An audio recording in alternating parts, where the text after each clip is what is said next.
وَلَتَجِدَنَّهُمْ، اور البتہ تم ضرور پاؤ گے ان کو. تجدہ کا روٹ جو ہے واو جیم دال ہے، وجدہ، وجود اسی سے ہے، ایجاد اسی سے ہے، اردو میں استعمال ہوتا ہے. احرس الناس، لوگوں میں سب سے بڑھ کر حریص. احرس، اس کا روٹ کیا نظر آ رہا ہے آپ کو؟ ہے رے صاد، حرص، اردو میں بھی استعمال ہوتا ہے. احرس جو ہے یہ افعال کے وزن پر ہے، اس کا معنی ہوتا ہے سب سے زیادہ حریص، سپرلیٹو ڈگری ہے. جیسے اکبر سب سے بڑا، افضل سب سے بہتر، اصغر سب سے چھوٹا، اکثر سب سے زیادہ، اکرم سب سے عزت والا، اسلم سب سے زیادہ سلامت، ابتر سب سے ردی. یہ اب لفظ استعمال کرتے ہیں نا آپ، یہ مثالیں اس لیے لائی جا رہی ہیں تاکہ آپ کا دماغ سوچنا شروع کرے. وہ الفاظ جو آپ بولتے ہیں ان کو تھوڑا سوچ سمجھ کے بولنا شروع کریں. اب تک عموماً ہم کیا بول دیتے ہیں جو سنا ہوتا ہے، سنی سنائی، مطلب بھی نہیں بعض اوقات پتا ہوتا. تو احرس کیا ہے؟ سب سے زیادہ حرص والے، سب سے زیادہ لالچی.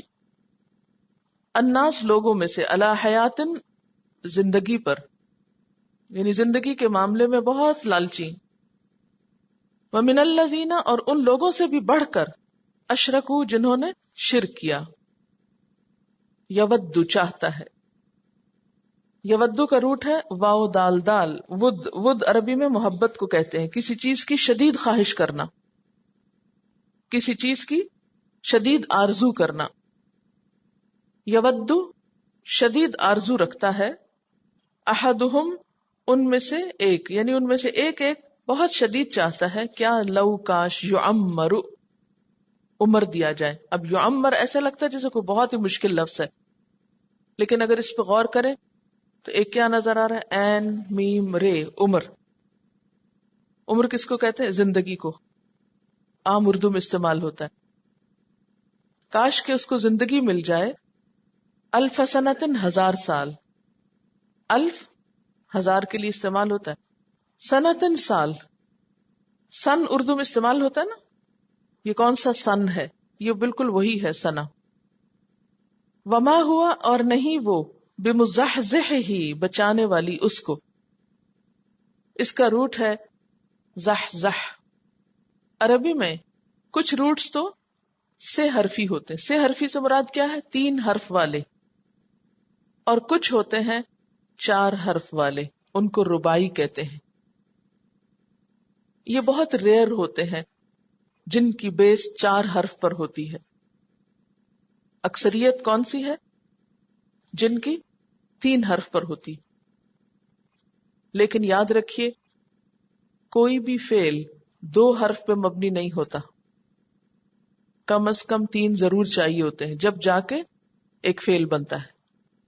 ٹھیک ہے، تو اس کو کہتے ہیں ثلاثی، اور جس میں 4 ہوتے ہیں اس کو بولتے ہیں رباعی. من العذاب، عذاب سے، ان کے یعمر، وہ عمر دیا جائے.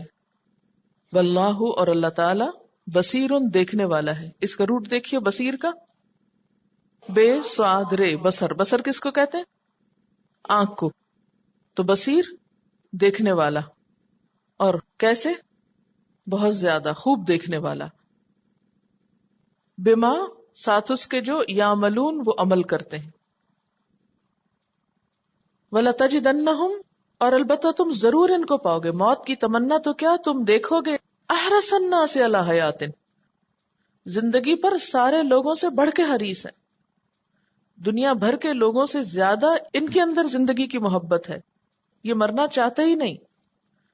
وَمِنَ الَّذِينَ أَشْرَكُوا، اور اس معاملے میں، کس معاملے میں؟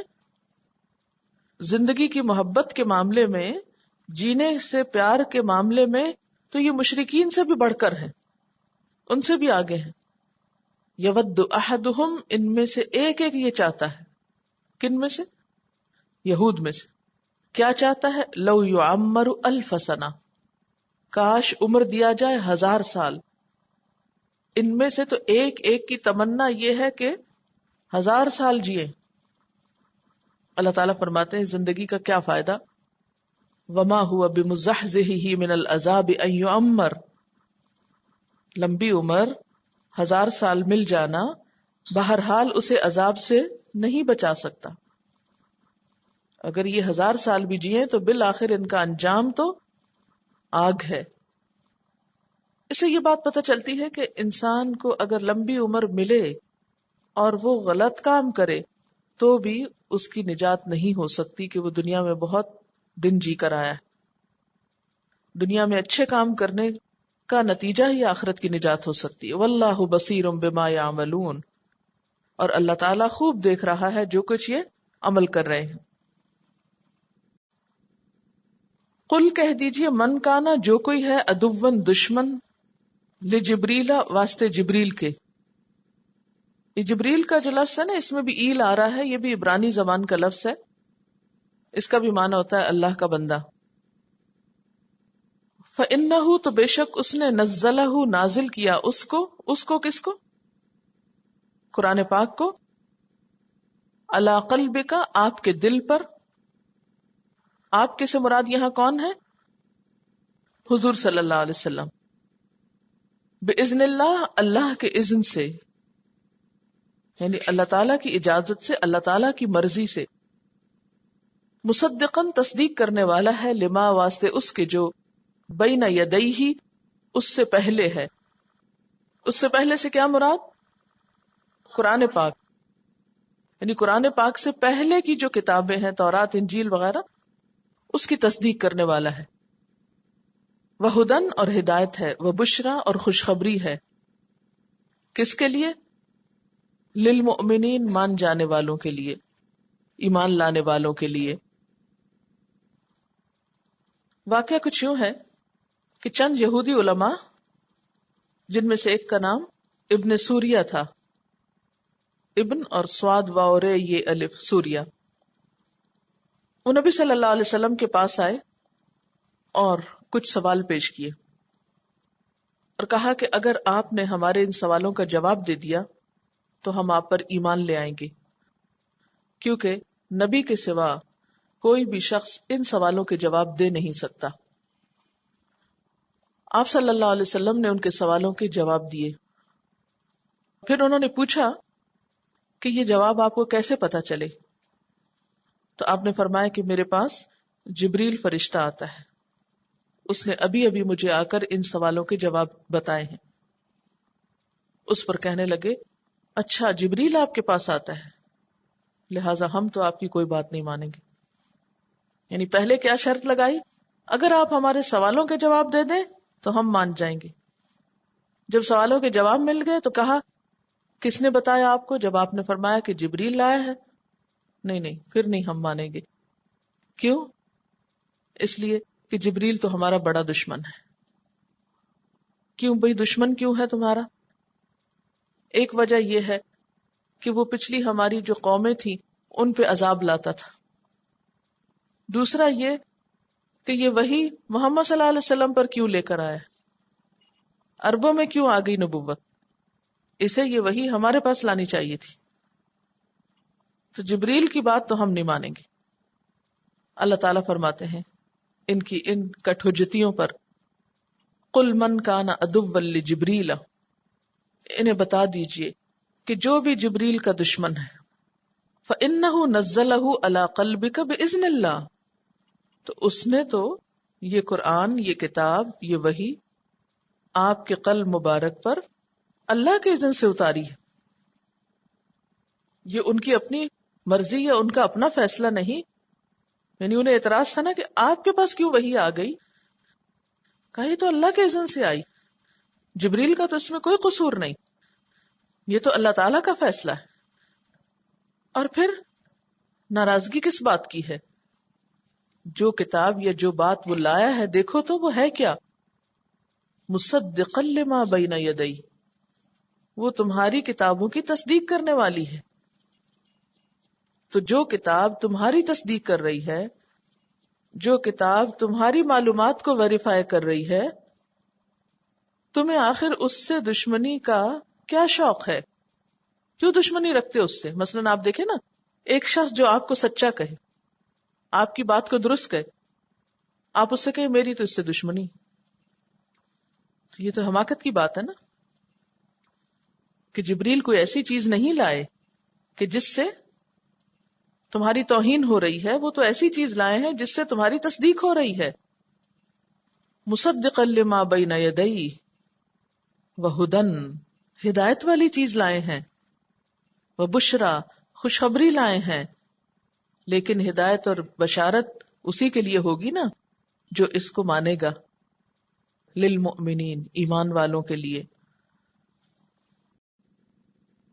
من کانا، جو کوئی ہے، عدوً، دشمن، للہ، اللہ کا، وملائکتہ، اور اس کے فرشتوں کا، ورسلہ، اور اس کے رسولوں کا، وجبریل، اور جبریل علیہ السلام کا، ومیکال، اور میکائیل علیہ السلام کا. فإن اللہ، پس بے شک اللہ تعالی، عدوً، دشمن ہے، للکافرین، کافروں کا. من کانا عدوً للہ، جو بھی کوئی اللہ کا دشمن ہوگا، وملائکتہ، اور اس کے فرشتوں کا، ورسلہ، اور اس کے رسولوں کا، وجبریل، اور جبرائیل علیہ السلام کا، ومیکال، اور میکائیل علیہ السلام کا. وہ سب یاد رکھیں. فإن اللہ عدو للکافرین، تو بے شک اللہ تعالیٰ سب کافروں کا دشمن ہے. اچھا، یہود یہ بھی کہتے تھے کہ میکائیل ہمارا دوست ہے. تو اللہ تعالیٰ نے کیا فرمایا؟ یہ سب میرے مقبول بندے ہیں، سارے فرشتے، سارے رسول، اور جبریل اور میکائیل. اگر تم ان میں سے کسی ایک سے بھی دشمنی رکھو گے تو خواہ دوسروں سے محبت بھی رکھو تو تمہاری یہ محبت قابل قبول نہیں جب تک کہ سب کو محبت نہ دو، جب تک کہ سب کی قدر نہ کرو. کیونکہ ہمیں یہی سکھایا گیا نا کہ ہم سب رسولوں پر ایمان لاتے ہیں. آمن الرسول بما انزل الیہ من ربہ والمؤمنون کل آمن باللہ وملائکتہ وکتبہ ورسلہ. ایمان کے لیے شرط ہے کہ سارے انبیاء کو مانا جائے، سب فرشتوں پر ایمان لایا جائے. اگر ان میں سے کسی ایک سے بھی دشمنی رکھی، کسی ایک سے بھی عداوت رکھی، تو باقیوں کو ماننا بھی بیکار ہو جائے گا. فإن اللہ عدو للکافرین، ان میں سے کسی ایک کو نہ ماننا کفر ہے، اور ایسے کافروں کا دشمن پھر اللہ ہے. اس سے بہت اہم نقطہ پتہ چل رہا ہے. وہ کیا؟ کہ اللہ کے کسی محبوب بندے سے، اللہ کے کسی پیارے بندے سے نفرت رکھنا، عداوت رکھنا، دشمنی رکھنا انسان کے اعمال کو برباد کر دیتا ہے. ایک حدیث میں آتا ہے، من عادى لی ولیا فقد بارزنی بالحرب، جس نے میرے کسی دوست سے دشمنی رکھی اس نے میرے خلاف اعلان جنگ کیا. تو اس سے ایک بات پتہ چلتی ہے کہ اولیاء اللہ سے محبت اور ان کی تعظیم اور عزت بہت ضروری ہے. اللہ والوں سے محبت اور ان کی عزت بہت ضروری ہے. اگر کوئی شخص اولیاء اللہ سے دشمنی رکھے یا اللہ کے ولیوں سے عداوت رکھے، ایسے شخص کے اعمال برباد ہو جاتے ہیں. ایسے شخص سے اللہ تعالیٰ دشمنی رکھتے ہیں، ایسے شخص کو اللہ تعالیٰ ناپسند کرتے ہیں. اولیاء اللہ کا مطلب ہوتا ہے اللہ کے دوست. اللہ کے دوست بننے کے لیے کیا کوئی خاص شکل بنانا ضروری ہوتا ہے؟ کوئی خاص لباس پہننا ضروری ہوتا ہے؟ کوئی خاص قسم کا کھانا کھانا ضروری ہوتا ہے؟ کسی خاص قسم کے مقام اور مکان میں رہنا ضروری ہوتا ہے؟ کوئی خاص قسم کی حرکات کرنا ضروری ہوتی ہیں؟ پھر کیا کرنا ہوتا ہے اللہ کا دوست بننے کے لیے؟ دوست کون ہوتا ہے کسی کا؟ دوستی کی کیا علامت ہوتی؟ جب آپ کسی کو اپنا دوست کہتے ہیں تو سب سے پہلے چیز یہ ہوتی ہے کہ آپ کے دل میں اس کی یاد ہوتی، آپ اس کو یاد کرتے ہیں نا. پھر زبان سے اس کا نام لیتے ہیں نا. پھر اس کی پسند کے کام کرتے ہیں. تو جو اولیاء اللہ ہوتے ہیں ان کی بھی یہی علامتیں ہوتی ہیں کہ وہ دل میں اللہ کو یاد کرتے ہیں، ان کے دل میں اللہ کی محبت ہوتی ہے، ان کی زبان پر اللہ کا نام ہوتا ہے، وہ ہر جگہ اللہ کا چرچا کرتے ہیں، اللہ تعالیٰ کی بڑائی بیان کرتے ہیں، اور ان کے عمل میں وہ باتیں ہوتی ہیں جو اللہ تعالیٰ کو پسند ہوتی ہیں، اور ان کاموں کو چھوڑ دیتے ہیں جو اللہ تعالیٰ کو پسند نہیں ہوتے۔ یہ ہے کرائیٹیریا ولی اللہ ہونے کا۔ تو یہ تین چیزیں جس کے اندر ہوں گی وہ ولی اللہ ہوگا۔ ٹھیک ہے؟ ولی اللہ ہونے کا مطلب یہ نہیں کہ غیب کی خبریں بتائی جائیں، یا کوئی خوابیں سنائی جائیں، یا کوئی ایسی باتیں کہی جائیں کہ جو عام لوگوں کے بس میں نہ ہوں۔ جو شخص بھی اللہ کا دوست ہوتا ہے پھر اس کی مدد کرنا اللہ کے ذمے ہوتا ہے۔ ظاہر ہے آپ اللہ کو یاد کرتے ہیں تو اللہ تعالیٰ نے کیا فرمایا؟ فَاذْكُرُونِي أَذْكُرْكُمْ، تم مجھے یاد کرو میں تمہیں یاد کروں گا۔ جو اللہ کو راضی کرے گا رضی اللہ عنہم ورضوا عنہ، اللہ اس سے راضی ہو جائے گا، اور جس سے اللہ راضی ہو جائے، جس سے اللہ محبت کرے، پھر اس کے کام سنوارنا، اس کی مدد کرنا اللہ کے ذمے ہوتا ہے۔ پھر ایسے لوگوں سے جو اللہ کی بات بتانے والے ہوں، اللہ کی محبت بندوں کے دلوں میں بھی ڈالنے والے ہوں، ان سے پھر نفرت رکھنا، عداوت رکھنا، ان کو برا بھلا کہنا، یہ اللہ تعالیٰ کو ناراض کرنے والے کام ہوتے ہیں۔